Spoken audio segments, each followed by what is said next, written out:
Welcome to Poor Decisions, a podcast about craft beverages from an insider's point of view. Our primary focus is wine made in the Midwest, but topics include other craft beverages and products. Basically anything that you can pour is fair game. I'm Brian Lesperance, the host of Poor Decisions. I'm happy to be here with you today. This is an AMA. This is AMA number 3. So this format's a little bit different. It's been just me for the first 2, and it continues with that trend on number 3. So today we're going to cover a topic that's been on our minds a lot lately at Fenn Valley, where I work for my day job, because we just recently expanded our production capabilities in the sparkling area. So in addition to that being a topic of conversation around town here, it's also something that I do get a lot of questions about. So I'm going to try to demystify some of the different things surrounding sparkling wine, including the different techniques for producing it, how that may affect what's in the bottle, how it may affect the cost, and also basically how to open sparkling wine, which will be, more of a YouTube-centric tutorial, since those listening will have a little trouble following, but we'll do my best to describe it. And then we'll wrap up with a tasting of one of Fenn Valley's, just that will kind of illustrate a few of the different techniques and types of things that we can do in the sparkling wine production. So that's kind of the itinerary for today. Again, the AMAs are not our normal format. Normally we try to get some guests in here, and I'm not usually the main attraction, but bear with me today as I'm all you got. So we're going to get right into this thing with with sparkling wine. I have a rosé sparkling wine. That's why it was on my mind. We did a rosé AMA, if you want to check that one out, because there's some parallels as far as the wine I brought today, if you want to start there.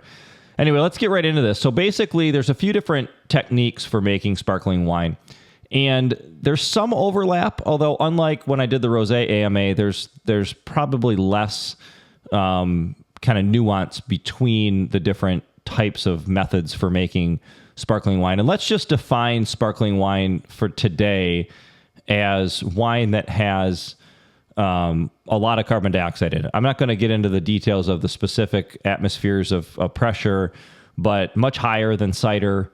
And so we're talking about sort of that kind of thing. We're going to touch on a couple of techniques that are sort of in that vein, but I'm primarily going to focus today on like the 3 really more mainstream ways in which sparkling wine is made and how they differ. Because those are the things that you're going to encounter on a daily basis, and they're the things that you can use to shop for wine, or if you're a winemaker, to think about the types of sparklers that you might make in your facility.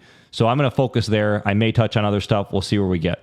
So big picture, there are 3 different types of kind of mass production methods for making sparkling wine, and we now have experience with all 3 firsthand, so I'm pretty comfortable kind of with the ins and outs of them. The first one is the traditional one, and that is the Méthode Champenoise, and that method is the most complex, the most labor-intensive, and the most kind of handcrafted, I guess you could say. It also, that tends to come with the highest price tag, so we'll dig into that one a little bit. Then you've got the Cuvée method, which is still pretty darn handcrafted. We're going to have to dig into it a little bit deeper here in a little bit. That's the method, one of the methods that we just added the capacity to handle. And then there's what I call the forced carbonation method, and that method is the most kind of modern, and it gives you the kind of the lowest cost of goods, maybe the most control, which we'll talk about in a little bit. But let's start with the base. So regardless of the method that you're going to go through, you need to make a base wine first for these 3 methods. And so there's some things that you're going to look for, generally speaking, if you're looking to make a base for sparkling. If it's going to be done in the traditional method, the champagne method, or the Cuvée method, or the Charmat method, you're going to want to basically be picking fruit that's slightly underripe, usually, because you want to start with lower sugars and low kind of reduced flavor, more bright, crisp, clean flavors versus that fully mature, higher sugar grape that you might be looking for a still wine. And there's a couple reasons for that. The main reason, sort of logistically speaking, is that both the champagne method and the Charmat method are going to necessitate a second fermentation using a small amount more yeast and sugar in order to produce the bubbles via fermentation, so naturally. And so you need to have a lower sugar and the base juice to make the base wine so that your alcohols are low enough after your primary fermentation to get a secondary fermentation started, because yeast doesn't like a super alcoholic environment. In fact, starting these secondary fermentations is a trick. We'll talk a little bit about it at the high level, but it's definitely something where a winemaker is going to lose a little sleep, is going to have to be real careful with getting that second fermentation started up, which again, I'll talk about that in a minute, but that's kind of where you want to start. The higher acid, kind of lower flavor really comes into the play with the fact that you're adding a lot of carbonation, and carbonic acid is going to, it kind of highlights all the other stuff going on. So if you have any flavor in the wine, it's going to boost it in a lot of ways through all those bubbles. It's going to carry the aromatic up into the nose. It's going to, be really vibrant on your palate. So the underripe fruit plays a nice role in that. And that's where, a cool climate like Michigan is awesome for making sparklers, because we can come in and we can pick. I'll just use an example of Chardonnay, because it's probably the one that we could put in all these categories and it would stand up pretty well. You can come in and pick maybe we call it glean pick. So you go out in the vineyard, you take off some of the fruit, maybe a week, 2 weeks before full maturity, and that becomes the fruit that you use for sparkling wine. So you end up leaving a little extra fruit out there, knowing that you're going to come in and take some off. So it allows you to kind of dual purpose that vineyard for getting your early pick for sparkling, and then come in later when the vineyard is fully mature and pick the stuff for still wine. So it's an efficient use of your vineyard. It can be a way to manage crop load. It can be a way to leverage really a cooler climate where you do get good flavor development fairly early in the ripening window. So you're still going to get nice, bright fruit flavors, even though your sugars are going to be quite a bit less than they would be when you're going to pick it for still wine. Then you do a generally pretty standard fermentation, what we call primary fermentation, which is where you're going to be taking the base juice and fermenting it to dryness. Okay. And so your alcohols, again, we would like to see them usually right around 10%, plus or minus a little bit. That's where we'd like to see stuff. So we're probably starting with about 18 to 20 bricks at harvest, with good, acidity, probably, around 1%, and, nice flavor, but a little bit muted. The only thing you really have to watch out for, I think, in your primary is just your use of sulfur, because you are going to be doing a secondary fermentation. So you definitely want to be light-handed with anything like sulfur that's going to make fermentation harder down the road. But there's a lot of organic material in those primary fermentation, including all the dead yeast. So I'm not too concerned about that. I wouldn't deviate super far from protocol. The other thing that we often do with sparkling production is do what's called a whole cluster press. And so instead of crushing and pressing the berries to create a must and then pumping that into the press, you'll actually just dump whole berries in the press and squeeze them that way, which reduces the skin contact time. And that is, again, because you're exemplifying or accentuating rather all of the flavors, and skin flavors can be rather bitter. And so adding all that carbonation in there, you're going to really taste those skin flavors. So it takes longer to fill the press with whole fruit versus fruit that's been crushed, because you've got a lot of air in between the berries. And so it is more labor intensive, but it definitely is the way to go if you're going to make a premium sparkler. And that is exactly how I've seen it done in most cases, and certainly how we do it. Poor Decisions is presented by Fen Valley Consulting Services. Fen Valley Services is a specialized division of Fen Valley Vineyards dedicated to providing expert winery management and consulting services. With over 50 years of industry experience, we help farmers, winemakers, and wine marketers build successful, sustainable businesses. As a trusted winery management company, we offer customized, consultative solutions tailored to the unique needs of each client. Whether you need assistance with winery or tasting room operations, complete winemaking services, e-commerce support, or something else wine-related, our team of experts provides the experience and hands-on support needed to elevate your winery's success. Learn more at www.fenvalley.com. Okay, so now we got the base wine made. And we're going to now decide, we're going to make that into a sparkler. Let's start with the champagne method. So in the champagne method, there's a couple things going on here that makes it really, really unique and really special. Basically, we're going to start creating a starter. And I'm not going to get too much in the weeds on this one because everyone has some different theories. There's some really good protocols out there. If you're in the wine industry, you can go to any of your vendors, and a lot of the vendors that provide the yeast and the nutrition and other things that you're going to add will have protocols that you can use as a baseline template, and then you can kind of tweak it from there. And if anybody out there has questions about this, feel free to reach out.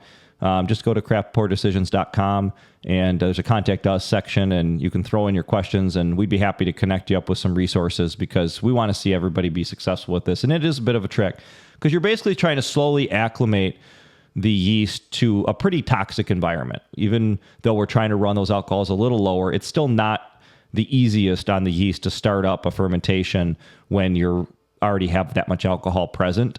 And so what you do is you build a starter that is kind of how you get things going. Then you keep adding to the starter.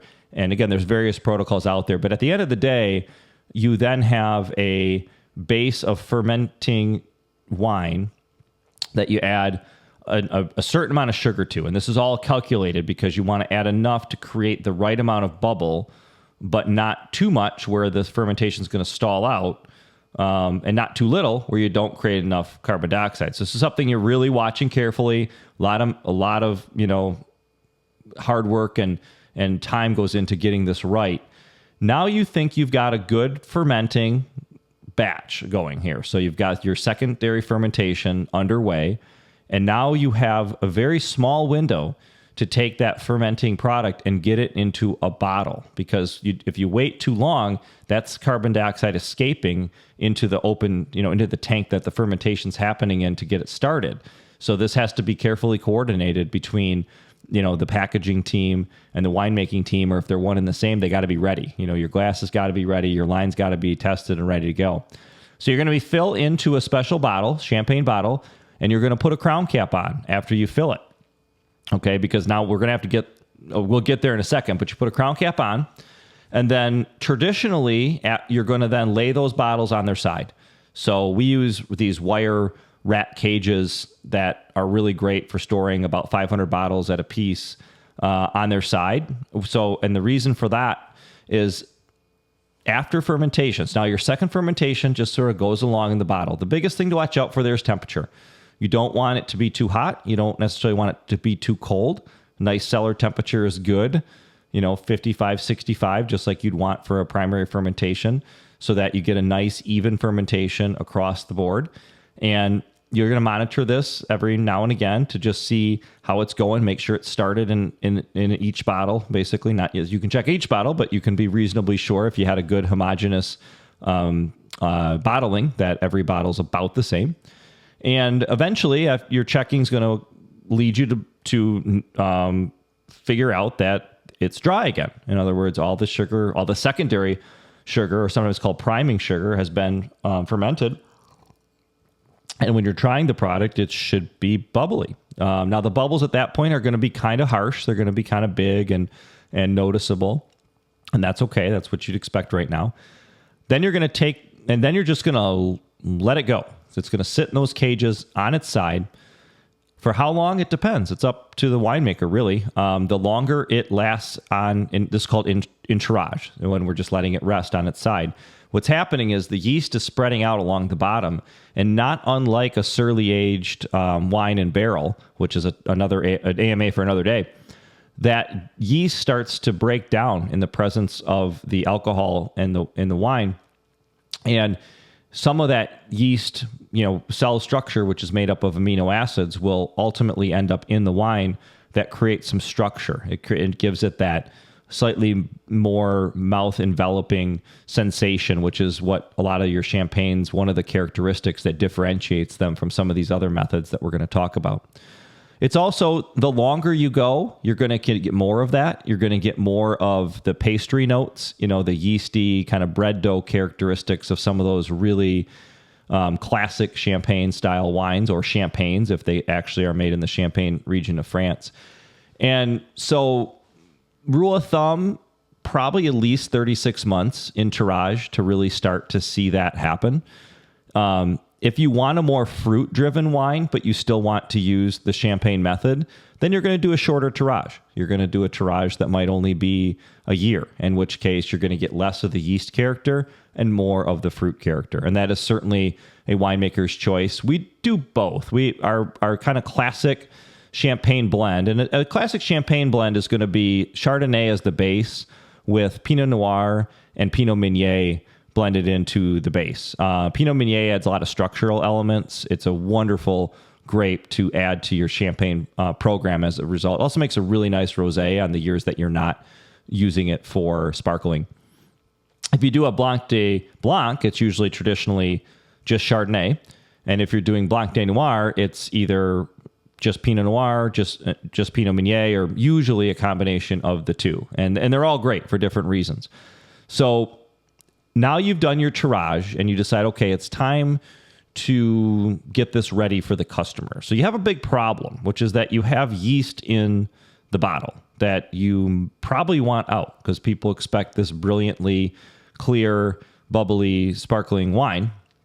And so you end up going into the next phase of the process called riddling. And riddling is where you start to work the yeast into and down the neck and into the area where the screw cap, or the capsule is rather. And sometimes you place a little piece of plastic in there called a bedule that you place in at packaging. It helps to sort of capture that yeast and sort of hold it in the neck area. You don't have to do that. It just usually reduces your losses during packaging. And again, that bedule is placed into the neck of the bottle before you place the cap on top, the crown cap on top. All right, so then you would typically set the bottle at an angle depending on the strategy. It could just be straight upside down. It could be about 30% or 30 degrees. And you're going to rotate the bottle with some degree of frequency. Every winery has their little different strategies here. And in the classic Champagne region, I've not had an opportunity to watch this up close, but essentially it will be rotated with some degree of regularity to try to work that yeast into the very end of the bottle. And I can speak from experience, some of these, and it's called riddling, some bottles riddle very easily, and it's just they're ready to go after a few weeks and we're off to the next phase. Others can be real stubborn, and that yeast is still stuck in the neck, and you can see it if you hold the wine bottle up to the light. You'll see this little subtle amount of residue sitting on the neck of the bottle, and all you can do is keep working it. Sometimes you have to be more aggressive and sort of mixing everything back up again and kind of starting from scratch. Sometimes it's just another turn and you're going to get that last bit into the end of the neck.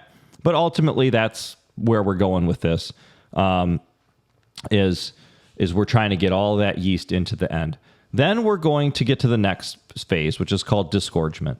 Bottles are gradually tilted basically straight up and down. So now the crown cap is facing down and the neck is frozen.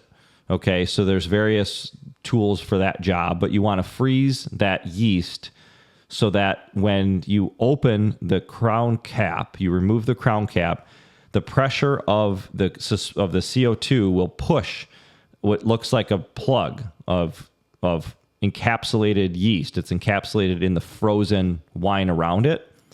And that is critical because you want to get all that yeast out with as little loss of wine as possible. And this is where a lot of technique can play into this, because you want to try to get from that point where you open the bottle to the machine that you're going to dosage on, which is the next phase, as efficiently as you can, because wine will be wanting to leave that bottle.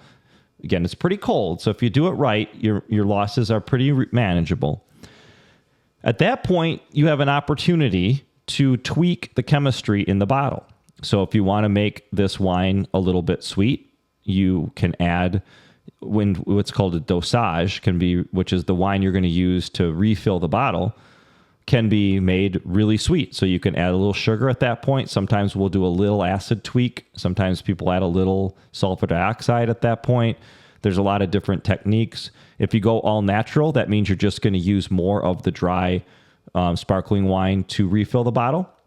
And the dosage is what this is that you're making up, is how you're kind of deciding what's going to go into that final bottle. And the way it works is you say, okay, if I want to be at X% sugar in the final product, then I know I'm losing at least, let's just say, 3 milliliters of liquid rather, through the process of opening the bottle.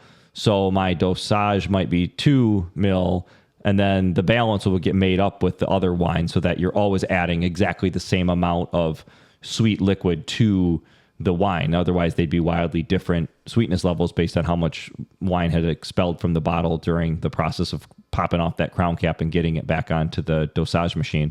So there's a lot there. And, we do a lot of stuff brut or natural because we just like dry sparklers. So we're rarely doing much in the dosage. So it's pretty straightforward. But I have done plenty where we're adding some stuff there. And it's not hard. You just have to do the math and make sure the equipment is configured correctly and calibrated correctly, so that you're going to put a good consistent amount of dosage in each bottle to make sure that each bottle has reached the same amount of sweetness in the end. All right, then it comes off of the dosage machine and you immediately apply the cork. The cork is a special kind of cork, obviously, that has a lot of material that does not get all the way into the bottle, because the next phase is you're going to apply the wire hood, which is basically the safety on the mechanism. We'll get to opening bottles at the end, and you'll see all this stuff if you're watching on YouTube. If not, I'll try to describe it. And then it's ready to go. So it's really cold though at that point. So usually the label can't go on right away. So usually it goes back into a cage, lays around for a little bit, gets worn back up. Then it runs through the packaging line to apply a foil if desired. The foil doesn't really do anything. It's just more of makes it look pretty, can keep the hood from getting dusty and moldy if over time, but it's not required. A lot of wineries don't use them anymore, or they get really nice custom hoods that's kind of cool too. But nonetheless, you have to put a label on it if you're going to sell it to a customer, so you got to wait to do that. So you can really see, we're talking from picking the grapes to selling that wine could easily be 4 or 5 years. So it's one of the reasons why these wines are so sought after, why they are more expensive often, and why they're somewhat rare. But there's advantages. You're going to have the most complex flavors. You're going to have the most nuance. You're going to have a finer bubble, because all that aging in the bottle creates a bubble that's very silky, very smooth, very appealing to the palate. But again, you're paying for that in time and in hand labor, really, through the whole process. Now, big producers have machines that can do some of this stuff, to be sure, but smaller producers are doing a lot of the things that I've been describing by hand. And so it definitely adds to the cost of the product. But they're great. They're some of my favorites out there. Okay. And if you do it in the United States, or not in Champagne, you can't call it champagne, but you can put Méthode Champenoise on the bottle. So if you're listening to this podcast as a consumer and you're interested in wines made in this technique, most producers are going to disclose that on the bottle, often on the front label, sometimes on the back. But they're going to be proud of that because of all the things I just described. And therefore, they're going to disclose it. So you should be able to figure that out. Okay. The next technique, which I would say is really popular, is what's called the Charmat Method, or the tank method. And in this case, it's a faster, more cost-effective method, which is the most famous wines made in this method are Proseccos from Italy. And basically, in this case, you have a large pressure vessel, so kind of like a bright tank for beer or hard cider, but much more aggressive than that. It has thicker stainless steel because we're talking about much higher pressures than we would be with those other products. It has cooling jackets in order to keep the wine cold when it comes to packaging, just like a bright tank would have. They often have stirrers to stir up the liquid, which we'll get to in a minute. They often have heaters because sometimes this fermentation can get kind of sluggish. But the basic idea is we're going to do the same thing we were going to do for the champagne method as far as making a starter and getting the base wine to start fermenting. But instead of putting the liquid into individual bottles, we're going to put it into the pressure tank and lock it shut. And in that case now, the CO2 can't escape. It gets pressurized in the tank.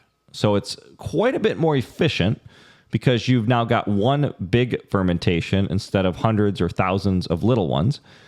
You also have the ability to, again, to control temperature and to control the yeast kind of staying active. That's where the stirring can come in handy. It's not required. I know a lot of the older tanks certainly don't have all these fancy bells and whistles. It just makes it sometimes faster and more consistent.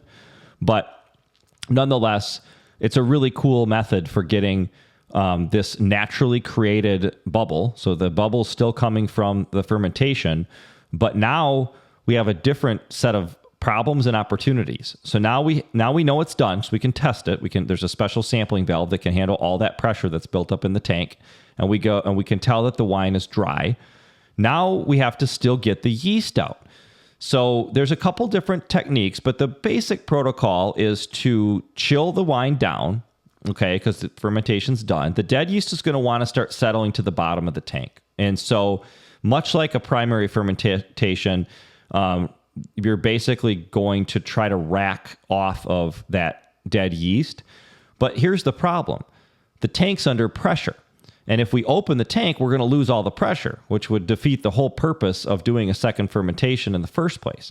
So the way to do it is you have to have another Charmat tank paired to this one, which you then start by pressurizing to basically the same pressure as the pressure in the tank with the liquid in it, just a slightly lower amount. I mean, we're talking very slightly lower because you want the liquid to flow to the tank with less pressure. And you'll set it up through a filter. So whatever doesn't get settled out through racking will then get filtered out through what basically we call this counter pressure, because we've pressurized the receiving vessel to equalize with the source vessel so that the CO2 has nowhere to go. And then you hook them together. So as the liquid basically leaves one tank and goes to the other, it's displacing pressurized CO2 in the receiving tank, and the CO2's got to go somewhere. It goes back to the other tank. So you're basically just inverting them and doing it through special hoses that can handle pressure, special clamps that can handle pressure, and a filter pack that's set up to handle pressure. And so everything happens in this closed system. And now you have a pressurized tank of finished wine that is devoid of all of its yeast and ready for packaging. Now, you could add sugar at that point to the tank. There's various ways to do this under pressure so that you can have a sweeter wine again, just like we did with the addition of the dosage. So it's a little more controllable because the machinery for dosaging is great, but you're doing it per bottle. So there's always a chance for some variation there, where in this case, we're going to homogenize our desired residual sugar into the tank pre-bottling. And then you're going to have to bottle in a counter pressure fashion. So these are bottling lines that are quite different than your typical gravity fill, because now you're going to pressurize the bottle to be equal to the tank, or just slightly less actually, so that the liquid flows into a bottle that already has pressurized carbon dioxide in it. Therefore, the CO2 suspended in the liquid doesn't want to leave. The other key is to make it very cold. You see, cold liquid can hold more gas than warm liquid. It's the same reason why when you open a soda I didn't realize it was warm, it wants to gush out. Same thing with beer, because that CO2 can't stay in solution when the solution is warm. So we get it real cold, and that really helps to keep what we call breakout, which is the CO2 escaping the liquid. It really helps to keep the breakout down, especially. And when you do it with counter pressure, you should have zero loss going through your counter pressure filler. As you even take it off of the filler, you have slowly brought that liquid in under pressure, and therefore there's no liquid spewing out of that bottle when then it goes to the next phase, where it gets the same treatment as the champagne method. Gets the cork, gets the hood, then it has to warm back up, because again, the liquid's very cold, before it then gets labeled and optionally placed onto with a capsule. So that's the Charmat method. You're going to get a little more fruit-driven wine, because while you do have some yeast contact, you don't have a lot of it. And so you're going to have more fruity wines. That's why Proseccos tend to exhibit that kind of bright fruitiness. The bubble is going to be more harsh than the champagne method, but still pretty silky, pretty smooth, pretty great. So it's a really nice process. I think it's one of those things where there's a great opportunity to make a handcrafted wine in a little more efficient fashion using the Charmat method. And that's one of the methods that we have now just started being able to do at Fen Valley, which is awesome. It's much faster. Of course, we're talking a few weeks usually, and it's less complex. You do have slightly shorter sort of shelf life, again, slightly larger bubble. There is a method that I'm not super familiar with, but in researching for this episode, called the transfer method. I'm not really familiar with it intimately, but essentially it's a hybrid of traditional and Charmat, where the second fermentation happens in a bottle, but then you skip riddling and disgorging. So you basically do it in a bottle, and then I guess you transfer it to the pressure tank, which to me seems totally insane, but I guess people do it. I'm not, I've never done it, but it's been done, I suppose. There's kind of before I get into the last method, there are some kind of incestual methods like Pét-Nats that I'm not going to get into today, but essentially you're bottling towards the end of your primary fermentation and not allowing the liquid or the fermentation finishes in the bottle. The primary fermentation finishes in the bottle. So you get your carbonation through that. They typically are unfiltered at that point, so they're hazy. They can be great, but they can also, they can be kind of what they are. They're often done with natural fermentations. We've done them, and they can be really good. But that's not a traditional method, not something you're going to see a whole lot. So I'm not going to go down that rabbit hole too far today. Maybe we'll do a Pét-Nat episode with a guest who makes them, and they can really talk us through some of the pros and cons. We've made a few, so I definitely have some experience, but it's not something we do all the time. But again, they tend to be rustic, cloudy, really kind of fun and funky, but certainly not mainstream. Okay, so the last method that I'm going to talk about today is basically the carbonation method, forced carbonation method. This is the simplest and cheapest. It is where basically we make a base wine, we put it in the Charmat tank, and then we just start forcing carbonation in through a carbing stone, just like you would do for hard cider, for beer. It's a very straightforward method. It has some serious advantages. For example, you're dialing in exactly the carbonation level you want. You're dialing in exactly the residual sugar you want. You don't have to start with a lower alcohol base wine. So you could make this decision later on in the winemaking process. We're making decisions about sparkling wine in the vineyard, obviously, because we're farming that block for the champagne and the Charmat method from the beginning of this growing season. Where if you have a batch of wine that maybe feels like it could be a good base for sparkling, you could make that call whenever you want if you're doing the carbonation method, because what you have in the bottle is what you're going to get. So your higher alcohol stuff can survive, obviously, having CO2 pumped into it. It will create a harsher, bigger bubble. So the customer experience will be different because it won't be that fine, silky bubble that you get from the champagne method and even from the Charmat method. But again, it is a great technique for producing stuff that's very simple, very straightforward, and or very dialed in. If you have a very specific requirement for what you're trying to do, this is the easiest way to do it. It's also a way to make sparkling that's not super expensive. So if you're in the industry and you're looking to make something that you might even put in a keg to use for mixer with, a mimosa or a cocktail that you're making, if you're a producer that has a distillery license too, and you can do cocktails on site, you could make a base of sparkling this way just to keg up and have available on tap. So you're not going to be, burning a bunch of money on bottles that you really don't need if you're just serving on premise, because your sparkling bottles are the most expensive because they have to withstand all of that pressure. So it's a lot of glass and they are, not as commonly produced. So you just have less supply and demand to bring down those overall costs. So there's a lot to think about there if you're on the production side. From a consumer side, I think it really comes down to what you like and where you see value. If you're grabbing a bottle to mix with orange juice on a Sunday morning, I wouldn't suggest going cheap, because the sparkling wine is still the biggest component of that beverage. And so you're going to want something that can carry itself for sure. But because you're pairing it with a sweet beverage, whether it's, like an orange juice, or like if you do something more with like peach or something, I would go with something more fruit driven. So I love this Charmat method for this, or even the forced carb method, because you're going to get a fruitier base that is going to kind of work with the fruitiness of your non-alcoholic addition. If you're doing more of a cocktail, again, Charmat or champagne might be a really good method, because that complexity from the yeast influence might be a component of that beverage that is really quite nice. There's a lot of examples of that in the spirits world that I'd like to dig into on another episode with maybe a mixologist who can come here and really give us an education on that.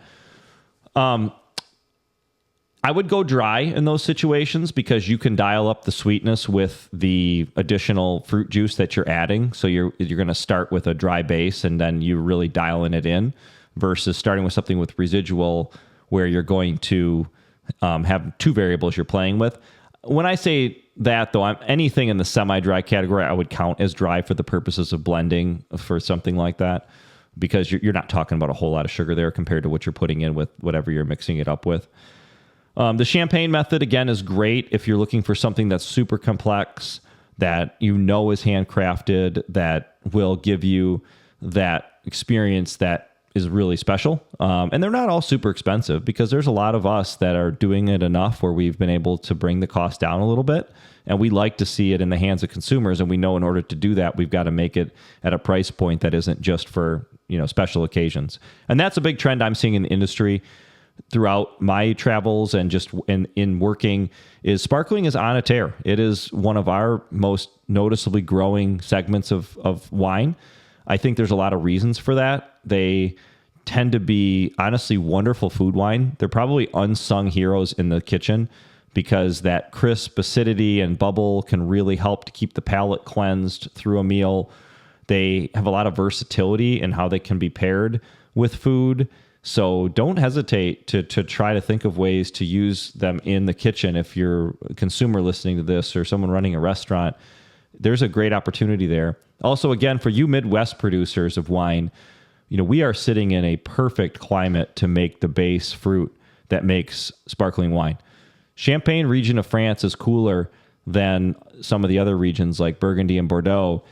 They decided to make sparkling because that was a good product to make in that climate. And so we should be thinking about that if you're having, especially a cooler year where maybe you're not as happy with the way things are progressing. That might be a year to double down on the sparklers and try some things that you haven't done before in order to try to build a market around it, versus to make a still wine that's substandard. So, that's some big picture thoughts, some methods here. I don't have a favorite. It's kind of like, what am I doing today? What makes the most sense? I am going to do a tasting segment today, which I don't usually do on the AMAs, but I wanted to cover a couple things, especially, generally for the consumer audience, on how to open sparkling wine, because it actually could be dangerous. So we want to practice safety first when we're talking about this. And so the first thing is to make sure it's really cold. And for those who are not watching on YouTube, I've got mine in a bucket of ice right now, and that is a great way to do it. Refrigerator's fine, but just keep in mind that if you take it out of the fridge for a while, it's not going to take it long to come up to a temperature where opening it is going to be far dicier. So I like to start it in ice, add a little water to the ice if it's going to be in there right away, just so it really does power chill that bottle down. And again, that's because we want that CO2 to want to live in the bottle. We don't want it to escape the second that we pull open the cork. So I'm going to grab this bottle. What I brought today is one that we made. because I wanted to showcase that this is actually a rosé sparkler. And so if you want to, as I already plugged this once on the podcast, but we did a rosé AMA a few weeks back that was pretty fun, talking about the different styles of rosé that you can make. And this one is another way to do rosé. So if you want to learn how we made the base for this, just listen to that episode and you'll be able to figure it out. So this is a rosé made from Chambourcin, which is a French-American hybrid grape that we grow quite a bit of here in Michigan. It's a wonderfully fruity, low tannin red grape, so it lends itself well to a sparkling wine, because tannin would really be another thing we would not want to see in a sparkler, because just like it's just that skin bitterness, astringency thing, all that stuff is going to get really amplified by the carbon dioxide, and so we really want something that's going to have very little skin influence, and Chambourcin does the trick. So I've removed the foil for those not watching, which again is really just more of a cosmetic feature at this point. And so there's nothing I've changed in the safety profile by removing the foil from the bottle. I'm about to change the safety profile by removing the hood.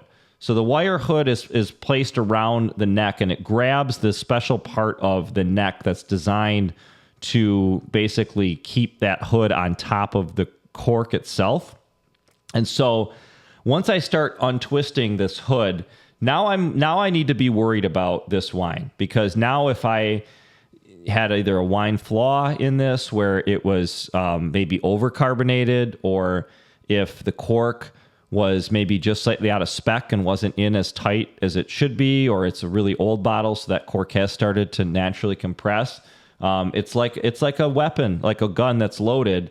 We've now taken the safety off, and so we want to make sure that we're pointing that away from any humans, any animals, anything you don't want to break. And so I've got it sitting straight up and down on my desk, which is fine, because I mean, my ceiling, I've got a few dents in it already, so it's not the end of the world. But if you're concerned about your ceiling, don't point it at your ceiling. Now I'm going to be in a position now, just to stay on the mic, where I'm not quite optimized for what I like to do, but I'm going to stand up a little bit and try to move the mic with me, just so that people who are watching can actually see. It might be cutting my head off, but that's fine. I like to personally take the bottle down on my hip. So notice I'm carefully not pointing the cork at anybody, but now I've got it down on my hip with the cork facing behind me, again, knowing no one's there. And I've got a towel over the bottle, and I'm gripping the cork itself. And this is the real trick. And if you watch the pros, you're always going to see this. I'm now going to twist the bottle.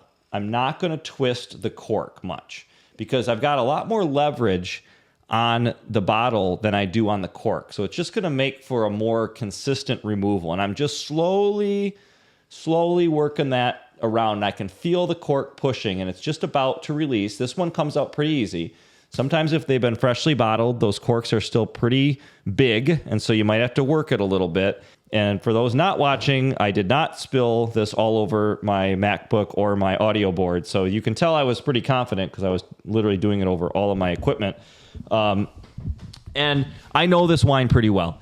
If you don't know the wine, I would not recommend doing that over any equipment that you care about. I would probably do it over my sink, especially champagnes. I find can be a little less predictable, just because you've got bottle by bottle variation sometimes with champagnes. Also, they may just have more CO2 to begin with. There is a range of carbon dioxide that winemakers will choose to put into these bottles. And so, this one is about middle of the range. So now that it's open, I just brought a regular wine glass today. I do like champagne glasses, but this particular glass with its kind of hourglass style is really kind of a good, glass that's sort of all around. Because what you're kind of looking for, if you're interested in how to kind of judge them, is a lot of times you look at the mousse, which is the head that's created during the pour. And again, this is a forced carb product. So what I'm seeing in the mousse are big bubbles, not a lot of mousse. It kind of dissipates quickly. That's very typical of a forced carbonated wine, and would be exactly what I would expect. If I was pouring a Champagne Method wine, I would expect that mousse to be really fine. I would expect it to hang around quite a bit longer. And when I put my nose in, I'd expect to smell those pastry notes right off the get-go, where right now what I'm smelling is fruitiness. I'm smelling, and again, that CO2, the design of the glass, gone other than for show are the days of those big, wide, sparkling wine glasses, because what we're trying to do with the glass is to force the aromatic up into your olfactory. And so the shape of that really helps to concentrate what's happening up into your nose. So as I always tell people on the show, don't be afraid to get in there and really smell it, because the highest concentration of the volatile aromatic compounds are going to be as close as you can get to that liquid without sucking any up your nostrils, which is no fun.